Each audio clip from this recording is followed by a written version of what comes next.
Now joining us in the studio to discuss Harley Davidson's decision and other US trade issues, we have with us Professor Shin Sang-hyup from Kyunghee University. Professor Shin, thank you for making the time to come in today. Pleasure to be here today. Now, motorcycle maker Harley Davidson, as we've just heard, has said it will move some of its production outside of the US because of the EU tariffs. Can you explain to our viewers how the EU tariffs would have affected Harley Davidson and why they made the decision that they did? Yes, well, the Harley Davidson is a very famous motorcycle producers in the world, and then Mr. Trump decided to impose the 25% tariffs on the steel products imported from the European Union. And then in response to Mr. Trump's the decision, EU decided to impose the heavy tariffs on imported products from the United States, particularly icon products of the United States, such as the Harley Davidson. And according to the report, the EU is is going to impose 24 up to 31% tariffs on the the imported products such as Harley Davidson, and then the end user price of the Harley Davidson in European market could increase dramatically. According to the calculation, maybe per each motorcycle, the price could increase by $2,200. So, and if the price goes up, definitely market share of the Harley Davidson European market could drop, reduced. So it can be a first burden on the our Harley Davidson.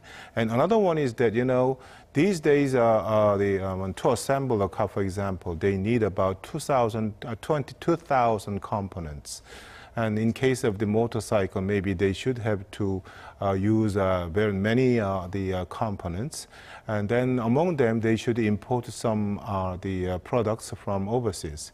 Then USA adopted very protective import policy. This time they decide to impose 25% the tariffs on imported steel products, but there must be high possibility that USA could impose more, heavier the tariffs on other items of products. Then the intermediate products, the price imported from overseas could increase.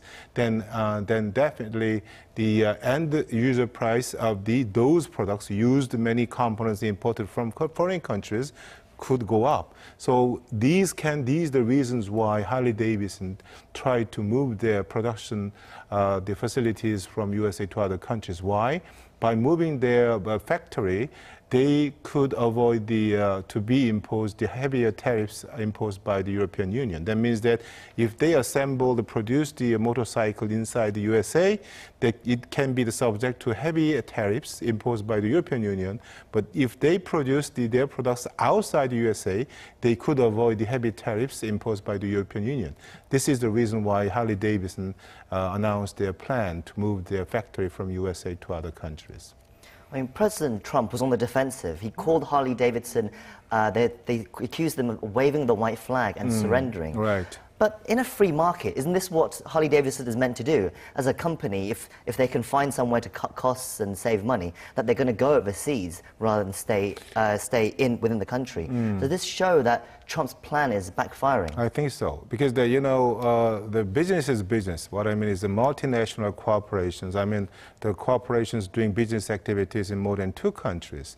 They always search for the ideal place for their production. That means they're seeking for the country or places where they can use the cheaper labor forces, or they want to start their business in the country where provided various incentives, such as financial and physical incentives. Those things are the factors considered by the investors, multinational corporations. In this context, right now, by the way, Mr. Trump has emphasized that USA companies should stay in the United States. But as I explained already, because of the reason why they do business inside the USA, they should take the some additional financial burdens, which I explained already. So on the part of the companies in the United States, certainly it is one of the reasons why they try to move their production factors from USA to other countries. So we can see one case already. Some American company used many components imported from overseas. He is using many imported steel products. So because of the heavy tariffs imposed by the Trump administration on imported steel products, the price of the products produced by the American company increased. So the sales volume of those products inside the USA market reduced dramatically. So the company decided to fire about 60 employees. This can be a kind of some side effects, unexpected side effects of Mr. Trump's very protective import policy. You can't expect a company to be patriotic and care more about being patriots than being thinking about their bottom line. Right. But Trump has mentioned, though, that actually it could backfire on Harley Davidson as well, and that its customers might be angry at Harley Davidson and not buy its products as well. Do you see some sort of backlash potentially within the US? I think so. The people should pay more money to buy same products. People will be very sad, and they will start to criticize the government. And as I already explained, because the... oh, no, but do you think there might be impact on Harley Davidson, the company? I see, sorry. Going abroad? Yeah, as I already explained, the Harley Davidson, the price of the Harley Davidson in the European market will increase. And as I already explained, their market share in the European market will be reduced. So this can be a direct financial burden on the Harley Davidson. And then if they move their production factor from, factories from USA to other countries, they should have to make a huge initial investment to build a new factory. And then it will take a time to build the factories, normally maybe more than 1 year and then several years. During this time, their sales will be indirectly or directly affected because of those kind of plan. And thirdly, the heavy tariffs imposed by the European Union, definitely the Harley Davidson will have a direct effect in the sales activities. Particularly, I want to concern about the current financial situation of the Harley Davidson. According to the financial report released by the Harley Davidson last year, 2017, domestic sales volume of the Harley Davidson decreased by 8.5%. In international market, also their market share fell about just less than about 4%. So the financial situation facing the Harley Davidson is not very good, though. And then in such a kind of situation, because of the very protectionistic policy taken by the Mr. Trump, if they should take the additional financial burden, it can be very serious problems for them, I think. This all came from the fact that the US imposed tariffs on steel and aluminium on the US, on the EU, sorry. And there are also more tariffs that are expected to be placed on China, and both the EU and China are expected to make their own retaliatory measures. Right. Professor, are we now at a trade war? Has the trade war started? Well, I cannot say no. Actually, trade war seems to start. But I think we have a very, very, tragic experiences of trade, the conflict before the outbreak of World War II. Because we got the lesson from the World War II, every countries, including USA, they decide to establish 3 international economic organizations, IMF, IBRD, and the GATT. Particularly, GATT is dealing with the global trade issues, What is the main function of the GATT right now, WTO? That is to promote free trade. Certainly, what is happening right now, it is against such a kind of wish or the hope of the all countries, right? And then USA, Mr. Trump started the problem, and then the European Union and China, those are the very big economies as well. They retaliated to the American decision. So there have been some escalation in the trade,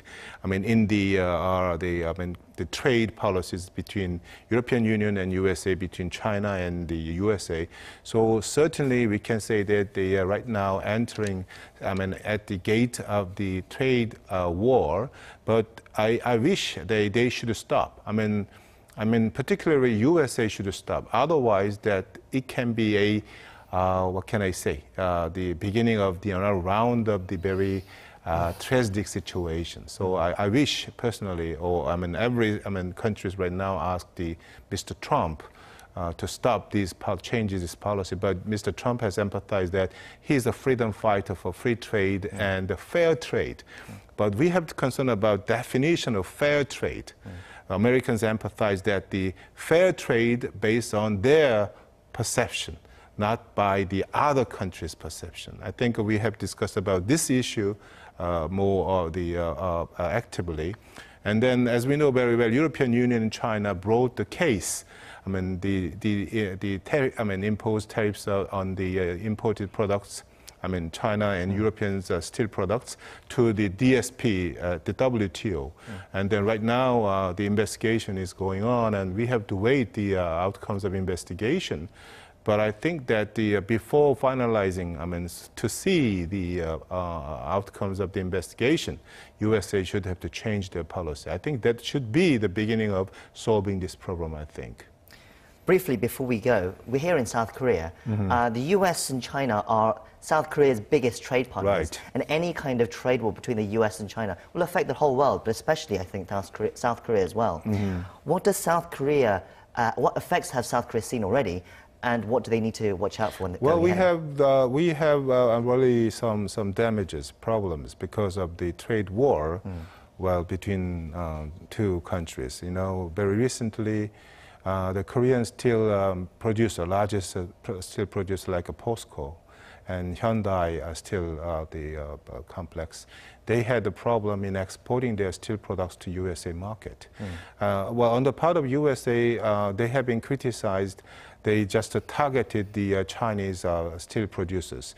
But the USA government emphasized that, no, this is not the decision only targeting the Chinese, the steel the industry. We are right now dealing with the oil countries on an equal basis. To justify their explanation, Korea was included. Somebody said Korea was included on the country which has been under the influence of the USA very protective import policy. So we, steel producers, Korean producers were reported to on the list of those countries on which the USA will impose 25% tariffs. But fortunately for us, that Korea was not on the list. But the USA adopted a new system. That means that from 2015 and 2017, they calculated total export volume of the Korean steel products. And they said that out of them, then 70% the products was given as a quota for the Korean producers. And the problem is that about the even quota which was given on the Korean steel producers, they do not clearly announce how much percentages tariffs they're going to impose on. But according to the report, it could be about 60%. So in case of the POSCO, and they stopped, they returned their license of export of steel products to USA government. So what I mean is that indirectly or directly, we cannot deny that we are under very strong bad influences from the trade war between China and USA.